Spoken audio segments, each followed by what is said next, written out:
Over the past 52 years, I've made mistakes, some small, some painful, and one that changed how I see failure forever. I trusted my judgment, took a risk, and watched it fall apart. For a long time, I thought that mistake defined me, but it didn't.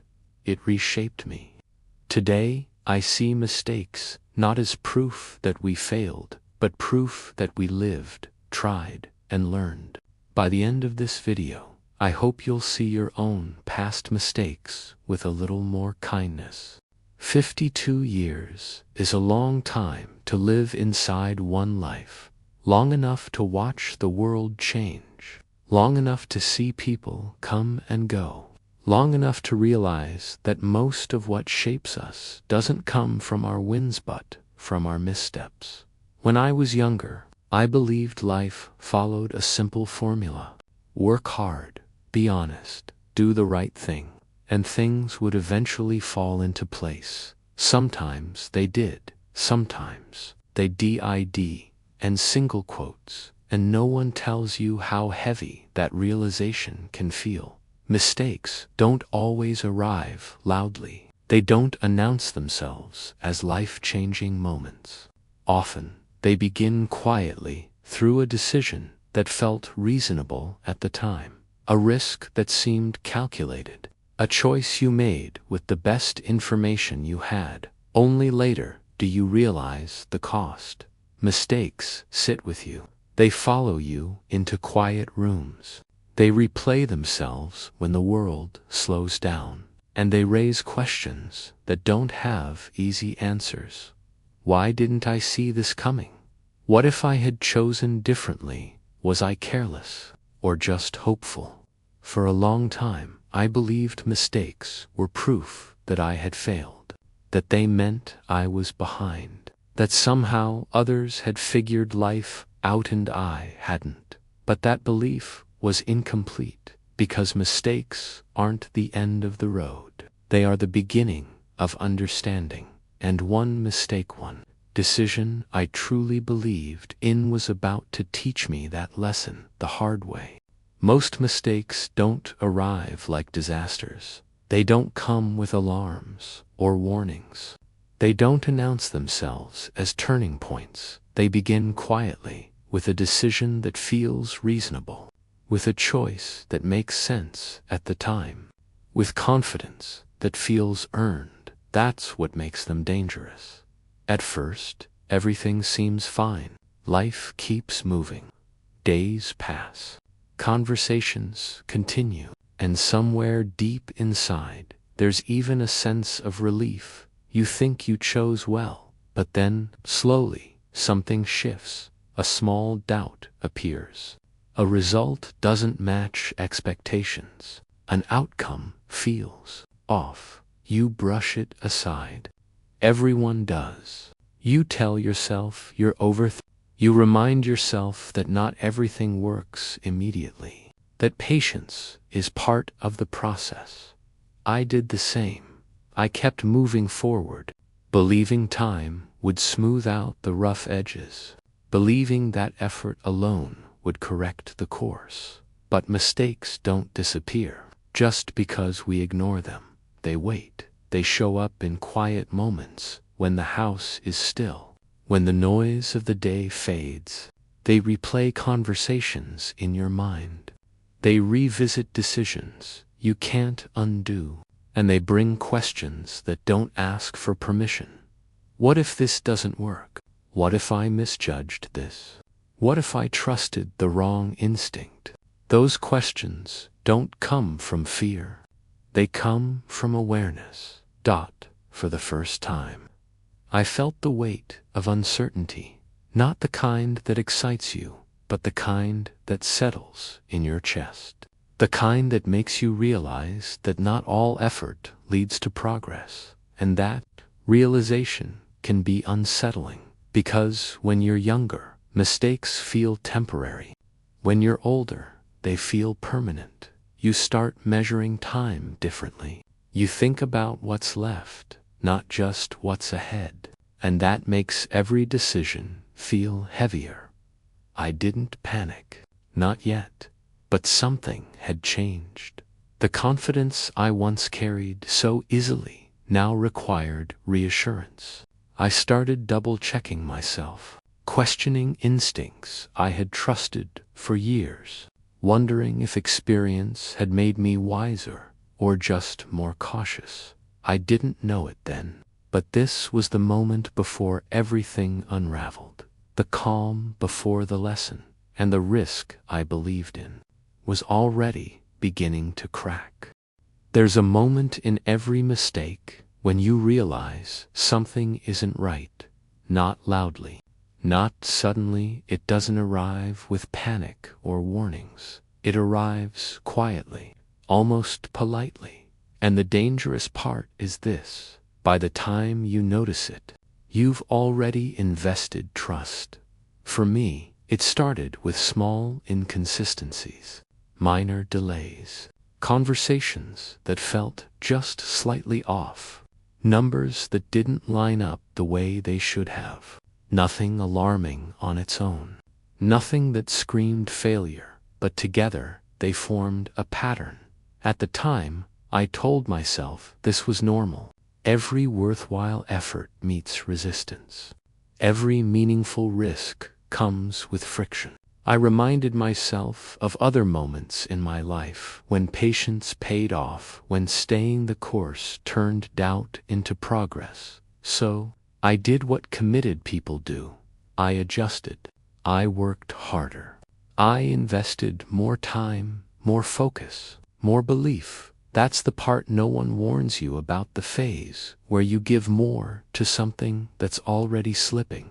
Not because you're careless, but because you're loyal. Because walking away feels premature. Because admitting doubt feels like betrayal, not just of the work, but of yourself. Still, the signs didn't stop. Emails took longer to return. Promises became less specific. Timelines shifted without clear explanations. The confidence I once heard in conversations was replaced by careful wording and unfinished sentences, and slowly, a realization settled in. This wasn't resistance. This was instability. I remember one particular moment, a simple exchange that should have reassured me, but didn't. The words were polite. The tone was calm, but beneath it, there was hesitation, and hesitation, I learned, often hides the truth before it reveals it. That night, I didn't sleep well, not because I was afraid, but because clarity had started to form. I replayed every decision that led me here, every assumption I had made, every risk I had justified, because I wanted this to work. And for the first time, I asked myself questions I had been avoiding. Did I miss something? Did I ignore the signs because confidence felt safer than doubt? Did I want this to succeed so badly that I stopped listening to myself? Those questions don't accuse, they awaken. And once you see clearly, you can't unsee it. The truth was uncomfortable, but undeniable. The foundation I trusted wasn't as solid as I believed. The risk I took wasn't collapsing yet, but it was no longer stable. And deep down, I knew something else, too. If this fell apart, it wouldn't just cost time or effort, it would cost certainty. And losing that changes you far more than failure ever could. Because when certainty breaks, you don't just question the decision, you begin to question yourself. And that's when everything truly starts to change. There's a strange comfort in denial, not because it feels good, but because it postpones pain. When the warning signs became harder to ignore, I didn't confront them right away. I softened them in my mind, gave them kinder explanations. I told myself that every long journey has rough stretches, that doubt was simply part of the process, not a signal to stop. I wanted to believe that, so I kept going. I adjusted expectations, revised timelines, accepted answers that were incomplete. I convinced myself that flexibility was wisdom, not avoidance. And for a while, that belief worked. But denial has a quiet cost. It drains energy. It dulls instinct. It keeps you moving confidently in the wrong direction. I began noticing how often I justified things not to others, but to myself. That's the moment I should have paused. Because when you start defending a situation inside your own head, something deeper has already shifted. Still, I pressed forward, because walking away would mean admitting I misjudged the situation. And admitting that felt heavier than continuing. Pride plays a subtle role in mistakes, not the loud kind, but the quiet need to be right after investing so much. There was fear, too, not fear of losing what I had built, but fear of what that loss would say about me, about my experience, my judgment, my belief that after so many years of living, I should have known better. So I waited. I told myself clarity would come, that time would reveal answers, that effort would correct direction. But time doesn't fix unstable foundations. It only exposes them. The tension grew slowly. Conversations became shorter. Reassurance sounded practiced. Progress turned into explanations instead of results. And then came the moment I could no longer soften. A realization, not sudden, but heavy. This wasn't a delay. This was collapse in slow motion. I felt it in my chest before I accepted it in my mind, that quiet, sinking sensation when truth finally steps forward, and denial has nowhere left to hide. I didn't panic. I didn't react. I went silent. Because some truths don't need emotion. They need acceptance. And as I sat with that understanding, one thought repeated itself. Steady, unavoidable. This is going to fall apart, and when it does, I won't just have to deal with the outcome. I'll have to face what believing for so long cost me. Failure doesn't always arrive with chaos. Sometimes it comes quietly, with a phone call that changes tone, an email that explains less than it should, a meeting that ends a little too quickly. I remember the moment I knew for certain there was no argument, no raised voices, no dramatic confrontation, just a realization settling in slowly, unmistakably until it could no longer be denied. The structure I trusted wasn't holding. What I felt wasn't shock, it was heaviness, a slow, sinking weight in my chest, the kind that tells you something important is ending, whether you're ready or not. I sat still longer than usual that day, staring at nothing in particular, replaying the same thought again and again. So this is it. The mind reacts before the heart can keep up. I began calculating consequences immediately. Time lost, energy spent, opportunities that wouldn't return, effort that now had nowhere to land. And then came the harder questions. What does this say about me? How did I misread this so badly? After everything I've lived through Shuden, I have known better. Those questions hurt more than the loss itself, because failure doesn't just take what you invested. It challenges who you believe you are. I didn't tell many people right away, not because I was hiding, but because I didn't yet have language for what had happened. Explaining it felt premature, like speaking before understanding. So I stayed quiet, and in that quiet, regret tried to take control. It highlighted every moment I could have walked away, every warning sign I softened, every instinct I talked myself out of in the name of patience. But regret has a way of rewriting memory. It convinces you the past was clearer than it ever was, that you should have known things that only became obvious later. So I reminded myself of one truth, slowly, deliberately. I made the best decision I could with the information I had at the time.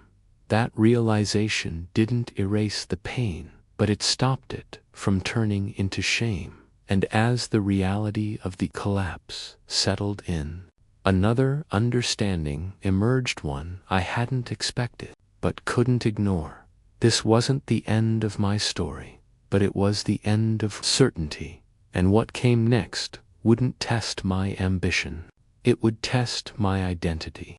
There's a loss that doesn't get talked about enough. It's not the loss of money, not the loss of time, not even the loss of opportunity. It's the loss of certainty. When everything fell apart, I didn't just lose what I had invested. I lost the version of myself that felt sure, the one who trusted his judgment without hesitation, the one who believed experience alone was protection. And that loss stayed with me for a while. I didn't know who I was without certainty. Decisions felt heavier. Even small choices demanded more thought than they used to. I questioned instincts that once came naturally. Confidence didn't disappear, but it grew quieter, more careful at first. I mistook that for weakness. I was wrong. What I was experiencing wasn't broken confidence. It was recalibration. When certainty breaks, you're forced to rebuild yourself without shortcuts. You stop leaning on assumptions. You stop rushing decisions just to feel safe again. You begin listening more especially to yourself. That process isn't comfortable. It's slow. It's humbling. And it's deeply honest. I had to separate who I was from what failed. That wasn't easy. Failure tries to attach itself to your sense of worth if you let it. I had to remind myself again and again that one outcome does not erase decades of growth, judgment, and resilience. So I rebuilt carefully, not by proving anything to anyone, not by chasing another risk too quickly, not by pretending nothing had changed, but by grounding myself in what remained steady. My values didn't fail. My work ethic didn't fail. My ability to learn didn't fail. Only one direction did. And slowly, almost without me noticing, something shifted. The version of me that emerged wasn't weaker. It was steadier, less driven by the need to be right, more open to uncertainty, more patient with outcomes I couldn't control. Certainty once gave me confidence, but reflection gave me wisdom, and wisdom, I learned, lasts longer.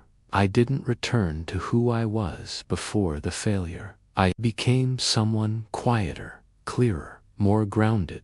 And in that rebuilding, I found something I didn't realize. I'd been searching for peace without guarantees. Looking back now, I don't see my mistakes the way I once did. I don't see them as proof that I failed. I don't see them as moments that set me back. And I don't see them as something I need to erase from my story. I see them as evidence. Evidence that I lived with intention, that I chose growth over comfort, that I trusted myself enough to try then when certainty wasn't guaranteed. For a long time, I believed success was about avoiding mistakes, about always making the right choice, about staying one step ahead of failure. But 52 years of living taught me something far more honest. Growth doesn't come from certainty, it comes from adaptation. The moments that shaped me most weren't the ones where everything worked out. They were the moments where things fell apart and I stayed present long enough to learn instead of run. I learned that regret is only useful when it leads to reflection, that resilience isn't loud, it's consistent, and that peace doesn't come from guarantees, but from acceptance. There was a time when I believed my biggest mistake defined me. Now I understand something different. It refined me. It stripped away illusions. It humbled my confidence. And it replaced certainty with clarity. And clarity is enough. If you're watching this while carrying a mistake you can't stop replaying, I want you to hear this clearly. You are not behind. You are not broken. And you are not finished. You are becoming. Your past decisions don't cancel your future. They inform it. And if you allow them to teach instead of punish you, they can become one of your greatest sources of strength. Looking back, I'm grateful not for the pain, but for the wisdom it forced me to earn. Because the person I am now, I trust him more than the person who never doubted. If this story resonated with you, consider subscribing to the channel. In the next video, I'll share the practical habits and mindset shifts that helped me move forward after everything fell apart. And before you go, I'd like to hear from you. What mistake taught you the most about yourself? Share it in the comments. Your story matters more than you think. Thank you for being here.